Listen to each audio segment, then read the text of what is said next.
È molto preoccupante anche perché vengono negli orari più assurdi, cioè all'1 del pomeriggio assolutamente non ce l'aspettavamo.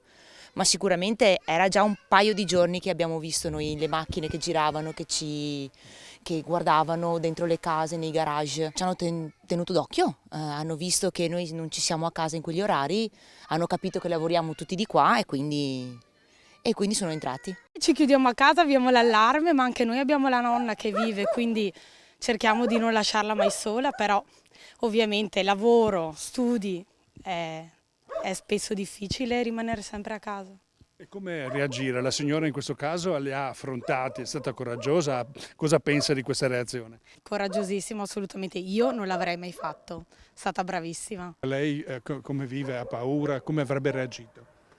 Ma probabilmente anche io allo stesso modo, devo dire. Io ho la casa con cani in casa, quindi non mi preoccupo più di tanto, nel senso che normalmente, non avendo i cani in giardino ma all'interno dell'abitazione, sfuggono. Preoccupata per gli animali, perché se la prendono anche con gli animali, sono preoccupata perché escono anche vanno a rubare anche sull'ora di mezzogiorno, non più di notte, però non hanno più paura di niente. Le leggi italiane purtroppo non sono a favore dei noi cittadini.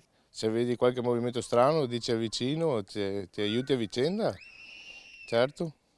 E come nel caso della signora qui che ha affrontato i ladri, ha fatto bene, ha rischiato, cosa pensa? Beh, insomma, ha avuto sangue freddo, ha fatto bene, ha avuto coraggio, ha un po' rischiato, sì, ma ha avuto coraggio.